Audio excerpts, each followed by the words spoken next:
আসসালামু আলাইকুম। দর্শক, নির্বাচন নিয়ে শুরু হয়েছে নানান আলোচনা সমালোচনা। যদিও সরকার থেকে বলে দেওয়া হয়েছে যে ফেব্রুয়ারির প্রথমার্ধে নির্বাচন অনুষ্ঠিত হবে। তারপরেও বিভিন্ন রাজনীতিবিদ এবং বিভিন্ন দলের বক্তৃতা থেকে নির্বাচন নিয়ে বিভিন্ন রকমের যে বক্তৃতা আছে বা বিভিন্ন রকম যে কথাবার্তা শুরু হচ্ছে, এটা আসলেই সরকার থেকে কতটা তারা ডিফেন্ড করতে পারবে, কিংবা সরকার সেটার ব্যাপারে যে মন্তব্য করেছে তাদের জায়গায় তারা স্টিক আছে। এখন দেখলাম যে আপনার কয়েকজন ইউটিউবার কিংবা কয়েকজন সাংবাদিক তারা বলছে ফেব্রুয়ারিতে নির্বাচন হবে না, এবং বিএনপিরও কয়েকজন নেতাকর্মীদের দেখলাম যে তারা বলছে যে ফেব্রুয়ারিতে নির্বাচন নিয়ে তারা সংখ্যায় আছে বা সংশয় প্রকাশ করছে। এরপর সার্জিস আলম নির্বাচন নিয়ে স্ট্যাটাস বললেন যে তাদের যদি মার্কা শাপলা দেওয়া না হয় তারা আবারও মাঠে নামবে এবং নির্বাচনের হতে তারা দিবে না, এরকম একটা বক্তৃতা সার্জিস আলম করছে। এরপর দর্শক, আমরা জানি যে ডক্টর মোহাম্মদ ইউনূস তিনি বর্তমানে যুক্তরাষ্ট্র সফরে আছেন। এটা নিয়ে অনেক আলোচনা অনেক সমালোচনা হয়েছে যদিও। তো এখানে তিনি একটা সাক্ষাৎকারে তিনি বলছেন যে প্যারিসের মেয়রের প্রধান উপদেষ্টাকে তিনি বলছেন যে আগামী নির্বাচন হবে গণতন্ত্রের নতুন ভিত্তিতে, মানে আগামী নির্বাচন হবে নতুন গণতন্ত্রের ভিত্তিতে, এটা বলছে ডক্টর মোহাম্মদ ইউনূস। প্রধান উপদেষ্টা অধ্যাপক মোহাম্মদ ইউনূসের সঙ্গে যুক্তরাষ্ট্রের নিউ ইয়র্কে মঙ্গলবার প্যারিসের মেয়র অ্যানা হিদালগোর সঙ্গে বৈঠক হয়েছে। ওই বৈঠকে তিনি বলেছেন বাংলাদেশের যে রাজনৈতিক প্রেক্ষাপট আছে সেটা নিয়ে তারা আলোচনা করেছেন, এবং সেই সাথে বলেছেন যে উভয় বাংলাদেশের বৈঠকে মানে দুজনই বাংলাদেশের রাজনৈতিক প্রেক্ষাপট, ক্রীড়া, সামাজিক উদ্যোগ এবং বিশ্ব মানবিক সংকট নিয়ে বিস্তারিত আলোচনা করেন তারা। সাক্ষাৎকারে দুই নেতা বাংলাদেশের আসন্ন সাধারণ নির্বাচন, অন্তর্বর্তী সরকারের নেতৃত্বাধীন যে বর্তমান সংকট চলছে সেই কার্যক্রম এবং ক্রীড়া, অলিম্পিক, সামাজিক ব্যবসায় সম্ভাবনা ও বৈশ্বিক শরণার্থী সংকট বিষয়, রোহিঙ্গা মানবিক সংকট সম্পর্কে ব্যাপক মত বিনিময় করেন তারা। এই খবর ছাপিয়েছে বাসাস থেকে এই খবরটা আগত হয়েছে। এ সময় অধ্যাপক ইউনূস বলেন, বাংলাদেশের গণতান্ত্রিক রূপান্তরের পথ এগিয়ে যাচ্ছে। আগামী সাধারণ নির্বাচন ফেব্রুয়ারির প্রথমার্ধে অনুষ্ঠিত হবে।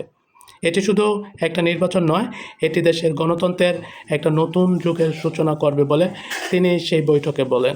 প্রধান উপদেষ্টার সঙ্গে প্রধান উপদেষ্টা আরও বলেন, আগামী ফেব্রুয়ারির নির্বাচন বাংলাদেশের ভবিষ্যৎ নির্ধারণ করবে। এটি একটি ভিত্তিমূলক ঘটনা হবে যা দেশের গণতন্ত্রকে দৃঢ়ভাবে এগিয়ে নিয়ে যাবে। অধ্যাপক ইউনূস প্যারিস 2024 অলিম্পিকে সামাজিক ব্যবসায় উদ্যোগ রূপান্তর করতে নেতৃত্ব দেন। প্রধান উপদেষ্টার ভবিষ্যতে অনুষ্ঠিত সকল অলিম্পিক, বিশেষত আসন্ন লস অ্যাঞ্জেলেসের অলিম্পিক কার্বন নিরপেক্ষ করার উপর জোর দেন, মানে সেখানে যেন কার্বনের যাতে করে না থাকে এরকম একটা অবস্থার উপর তিনি জোরদার করেছেন। মেয়র হিদালগো এই সংকটময় সময়ে অধ্যাপক ইউনূসের নেতৃত্বে পূর্ণ আস্থা প্রকাশ করে বলেন, আমি আপনার নেতৃত্বকে গভীরভাবে সম্মান করি। আপনি অসাধারণ কাজ করেছেন এবং আপনার অঙ্গীকার মানবতার জন্য এক অনন্য দৃষ্টান্ত স্থাপন করেছে। এছাড়া আরও অনেক কথাবার্তা হয়েছে তাদের মধ্যে। তো বিষয়টা হচ্ছে যে তিনি বলছেন যে আগামী নির্বাচন হবে একটা মৌলিক গণতন্ত্রের সূচনা এবং এটা হবে একটা গণতন্ত্রের নতুন যুগের সূচনা।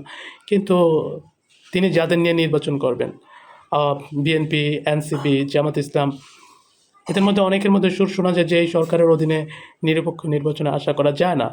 কারণ ডাকসুর যে নির্বাচন আছে এই নির্বাচন নিয়ে এখন ছাত্রদল সহ অন্যান্য যে দলগুলো আছে তারা বিভিন্ন অভিযোগ তুলছে, যদি এটা ঢাকা ভার্সিটি কিংবা অন্য কেউ এটা প্রশাসন কানে তুলছে না।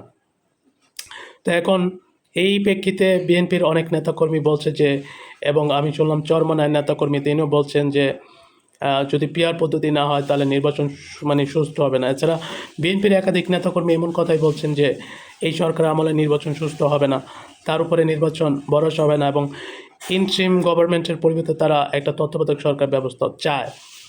সো বিষয়টা আসলে কতটা মানে ডক্টর ইউনূসের কথা সঠিক হবে সেটা নির্বাচনের পরে যে দল হারবে সেই দল যদি সন্তুষ্ট থাকে তাহলে বোঝা যাবে যে আসলে তার কথাই সত্য এবং তার অনেকে বলেন যে আইন শৃঙ্খলা পরিস্থিতির যে একটা অবস্থার মধ্যে আছে, এখন এই আইন শৃঙ্খলা পরিস্থিতি দিয়ে তাদের পক্ষে সুষ্ঠু নির্বাচন করা সম্ভব না, একথা অনেকে বলতেছে।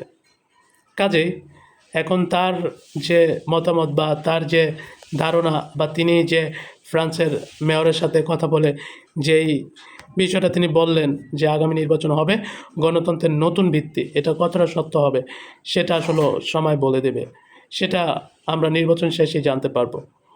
তো আপনাদের কি মতামত, তার কথার কতটুকু ভিত্তি আছে সেটা কমেন্ট বক্সে জানিয়ে দিতে পারে।